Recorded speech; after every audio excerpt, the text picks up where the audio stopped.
গুরু কৃপা। ওম অখণ্ড সংহিতা বা শ্রী শ্রী স্বামী স্বরূপানন্দ পরমহংস দেবের উপদেশ বাণী 20 খণ্ড। অপরাহ্নে বহু ভক্ত সমাগত হইল। এই অঞ্চলটিতে হরিদ্বারের মহাসাধু পরমহংস বুলানন্দ গিরি মহারাজেরও ভক্ত অত্যাধিক। নিকটবর্তী এমন গ্রাম নাই যেখান হইতে 5-7 জন করিয়া ভক্তিমান বা পুরুষ বা নারী না আসিলেন। শ্রীযুক্ত উপেন্দ্র বলিলেন, বাবামণি, আপনি দয়া করে এই বাড়িতে পদধূলি দিয়েছেন বলেই এত ভক্ত লোকের সমাগত হলো। শ্রী ভবানী বললেন, না রে না, তোরা 2 জনে তপস্বী মহাদেব আর তপস্বিনী পার্বতীর ন্যায় পবিত্র ব্রহ্মচর্য ব্রত ধারণ করে এখানে বাস করছিস বলেই তো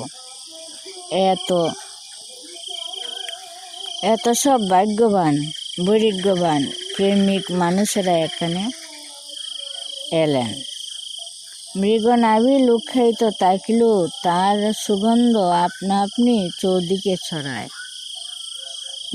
দম্পতি শ্রী শ্রী ভবানী পদতলে পড়িয়া কাঁদিতে কাঁদিতে বলিতে লাগিলেন, হে প্রভু, হে গুরু, তোমার কৃপা বলেই সব হয়, আমাদের নিজেদের শক্তি কিছুই নেই।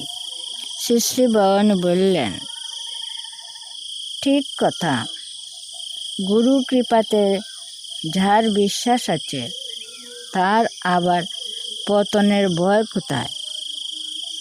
ব্রহ্মচর্য পালনকারীর পতন তো হয় তাহার অহংকার থেকে।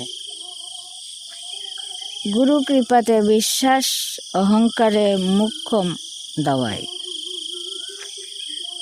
তবে আমি নূতন যুগের গুরু বলে আমাতে আত্মসমর্পণ করতে আমি কাউকে প্রেরণা দিই না।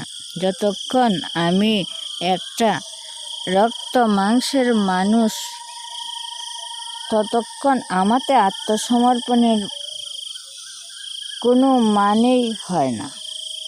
যখন আমি দেহাতীত লিঙ্গাতীত চৈতন্যময় সত্তার সঙ্গে অভেদ, গুরু কৃপা যদি পেতে হয় তবে তখন তা পাবে। কিন্তু আশ্চর্য ব্যাপার এই যে, তখন আমি যেমন পরমাত্মার সঙ্গে অভেদ, তোমরাও তেমন আমার সঙ্গে অভেদ।